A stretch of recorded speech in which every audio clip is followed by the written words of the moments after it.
Research আর development এখানে আমাদের নজর নেই। এখানটা আসলে আমাদের খুব দুর্বল আমরা বাংলাদেশে কিন্তু কোনো কাস্টমসে আপনার যদি মাল ছাড়াতে হয় মিনিমাম 17টা সিগনেচার লাগে, ম্যানুয়াল সিগনেচার। এটা কিন্তু অনেকে আমার সাথে এগ্রি করবেন। যদি আমরা বলি যে আমরা এসিকোটা আছে হ্যাঁ এগুলো কিন্তু লিপ সার্ভিস। প্র্যাকটিক্যালি আপনি যখন যান ফিল্ডে আপনি দেখবেন যে ফিল্ড অফিসে বলবে যে আপনি ওটা প্রিন্ট করে নিয়ে আসেন এবং ওখানে সিগনেচার দেয়, নাহলে হবে না। এই 17টা সিগনেচার নিতে গেলে আমার 7 থেকে 8 দিন চলে যায়।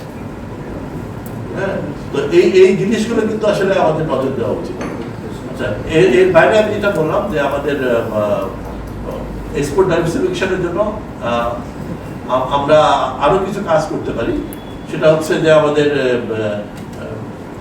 রিসার্চ আর ডেভেলপমেন্ট এখানে আমাদের নজর নেই। এখানটা আসলে আমাদের খুব দুর্বল আমরা বাংলাদেশ। আমাদের এখন 100 ইউনিভার্সিটি, কিন্তু আমাদের পাবলিক ইউনিভার্সিটির মধ্যে আমাদের প্রায় 50টা, কিন্তু রিসার্চের ক্ষেত্রে কিন্তু আসলে আমরা খুবই পিছিয়ে আছি। আমাদের যারা পলিসি অ্যাডভোকেসি কোম্পানি আছে, যারা করছেন ওনারা কিছু রিসার্চ করেন, আমরা চেম্বার থেকে কিছু রিসার্চ করি, কিন্তু দেখা যায় যে আমাদের গভর্নমেন্ট বডি কিন্তু সেভাবে রিসার্চে নাই। ইভেন কি ইপিপি কে আমি অনেকবার রিকোয়েস্ট করেছি, ভাই আপনারা আমাদের সাথে এসে রিসার্চ করেন, আপনি এক্সপোর্ট ডাইভার্সিফিকেশন কেন হচ্ছেন, আপনি রিসার্চ করেন, আপনার নোট শো করে কিছু হবে না। আপনি R&D করেন, R&D করে দেখেন যে আমাদের দেশ থেকে কি আমরা এক্সপোর্ট করতে পারি, কি অপরচুনিটি আছে। সেটা কিন্তু আমরা আসলে সেভাবে করছি না। আমাদের যদি আমরা R&D করে যদি আমরা আমাদের কমোডিটি সিলেক্ট করতে পারতাম, আমরা আমাদের এক্সপোর্টটাকে আমরা বাড়াতে পারতাম। আর ইউএস ইম্পোর্টের জন্য আমার যেটা সাজেশন সেটা হচ্ছে, যেটা উনি বলেছে সেটাই, আমাদের টেরিফে তো আমাদের যেতেই হবে, কিন্তু আমাদের we have to form a Monalisa heavy flow 15 piece প্যাকেটের সাথে 8 পিসের একটি প্যাকেট একদম ফ্রি।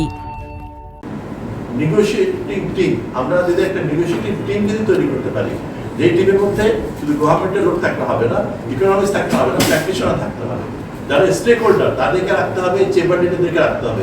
রেখে যেটা ইউএসএ বলছে, কিন্তু আমাদেরকে কি বলেছে তারা, যে আপনারা একটা প্রপোজাল দেন আমাদেরকে। এই প্রপোজালটা কিন্তু দিতে গেলে আমরা কিন্তু একজন থেকে অলরেডি প্রপোজাল দিয়েছি গভর্নমেন্টকে, এটা তাদের কনসিডার করা উচিত আমি মনে করি। এটা যদি কনসিডার করেন তাদের জন্য অনেক ইজি হয়ে যাবে। এইগুলোকে যদি কনসিডার করে তারা যদি আমাদের সাথে বসে আলোচনা করে তারা নিজেরা তাদের মতো করে যদি তারা এটা প্রেজেন্ট করে, যদি ঠিকভাবে নেগোশিয়েশন করে, তাহলে আমরা কিছুটা ডেফিনেটলি কাজ হবে। চায়না যদি করতে পারে আমরা পাবো না কেন। এবং আমাদের যেটা জায়দেবে একটু আগে বললেন যে আমি কয়েকটা নোট করেছি, উনি বলছিলেন যে ইকোনমিক লজিক, আমি যদি ইকোনমিক লজিকটা যদি আমি দিতে পারি যে ভাই তোমার ট্রেড ডিফিসিট আর ট্রেড সারপ্লাসটাকে তুমি একভাবে ধরো না, হ্যাঁ, সেটা কিন্তু একটা পয়েন্ট হতে পারে। আরেকটা জিনিস আমাদের এখানে সেটা হচ্ছে আমাদের এইচএস কোডটা কিন্তু হারমোনাইজ না, এটা কিন্তু কাস্টমার ইস্যু। আপনি দেখা যায় যে আজকে আপনি একরকম ট্যাক্স দিচ্ছেন, আমি একরকম ট্যাক্স দিচ্ছি, ইচ্ছা মতো কিন্তু কাস্টমার অফিসার বসিয়ে দেয়। এইটা কিন্তু হারমোনাইজ হওয়া উচিত। হ্যাঁ, তো এইটা দিলেও কিন্তু ইম্পোর্ট বাড়বে। আর এর বাইরে আর দুটো জিনিস আছে, সেটা হচ্ছে যে লেবার কন্ডিশন কিন্তু আমাদের গার্মেন্টস গুলো এখন অনেক উন্নতি করেছে ডেফিনেটলি, কিন্তু আমাদের অন্যান্য সেক্টরগুলো কিন্তু সেভাবে ডেভেলপ করেনি। আমি স্পেশালি মনে করি যে সেখানটাতে আমাদের নজর দেওয়া উচিত, স্পেশালি আমাদের সেফটি সিকিউরিটি এবং যেটা হেলথ বা হাইজিন, এটাতে আসলে বেশি নজর দেওয়া উচিত। গার্মেন্টস বাইরে অন্য আমি ইন্ডাস্ট্রিগুলোর কথা বলছি। তো সরি, আমাদের আইপিআর এর কথা আমি মনে হয় যে আমাদের এখানে নট অনলি টেরিফ ব্যারিয়ার্স, আমাদের নন টেরিফ ব্যারিয়ার্স কিন্তু প্রচুর হয়ে গেছে, সেটাকে আমাদের দূর করা উচিত। হ্যাঁ, আমাদের যেমন কাস্টমস এর নন টেরিফ ব্যারিয়ার, বাংলাদেশে কিন্তু বিজনেসের একটা বড় বটলনেস হচ্ছে কিন্তু আমাদের কাস্টমস ব্যাংক। এরা যদি আমাদেরকে সাপোর্ট করতো, আমাদের যদি ফেসিলিটেট করতো, তাহলে কিন্তু বিজনেসম্যানরা অনেক ভালো করতে পারতো। আমি যেটা মনে করি as a representative of the business community, I am not an economist, but basically আমি মার্কেটার এবং আমি বিজনেস থেকে আছি। আমার মনে হয় যে আমাদের এখানটা আমাদের আরো বেশি ফোকাস দেওয়া উচিত। আমাদের কাস্টমকে মডার্নাইজ করা খুবই দরকার এটা। আমরা কিন্তু বাংলাদেশকে ডিজিটাল বাংলাদেশ বলছি, আমরা এত কিছু করেছি, কিন্তু আমাদের ফার্স্ট মডার্নাইজেশন ছিল কাস্টম অটোমেশন, যেটা আমরা করি নাই। আমরা অনলাইন ভ্যাট আমরা করতে গেছি আজ থেকে প্রায় 15 বছর আগে, সেখানে আমরা ফেল করেছি। এই দুটো জায়গাতে ফেল করতে কিন্তু আমরা অনেক পিছিয়ে গেছি আমি মনে করি। এই দুই জায়গাতে আমরা যদি মডার্নাইজ করতে পারতাম, আমরা বিজনেস কম্পিটিটিভসটা বাড়াতে পারতাম। আমরা কিন্তু কম্পিটিশনটা টিকে থাকতে হলে, আজকে যেমন ভিয়েতনামের কথা যদি আমি বলি, ভিয়েতনাম বাংলাদেশ থেকে অনেক বেশি এগিয়ে গেছে। They are more competitive than Bangladesh. Why? Because ভিয়েতনামের logistics is excellent logistics system. ওখানে কাস্টম ক্লিয়ারেন্সে একদিনও লাগে না।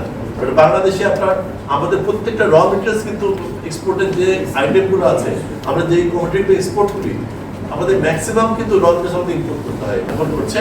দ্বিতীয়ত আবার এটাকে যখন আমরা রি এক্সপোর্ট করি, তখন আমরা এক্সপোর্টেও কিন্তু আমাদের টাইম যথেষ্ট যাচ্ছে।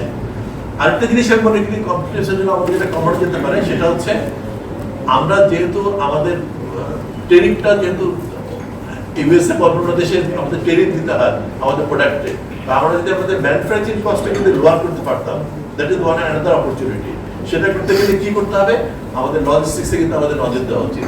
আমাদের আমি একটা এক্সাম্পল দিই, আমাদের এক মেম্বার আপনার ওরাকেলে যখন আপনার বাংলাদেশের ডেটা সেন্টার হয়, তখন আপনার তাদের সার্ভারগুলো তারা ইম্পোর্ট করে।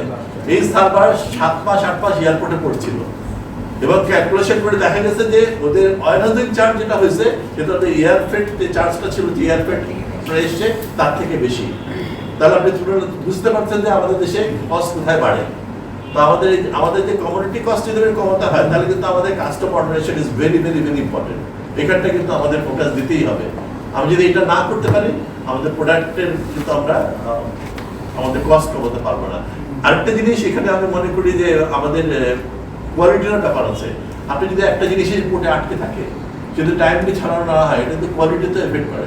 সুতরাং কোয়ালিটি কিন্তু একটা খুবই ভেরি ইম্পর্টেন্ট ফর মানে to maintain the competitiveness in the world.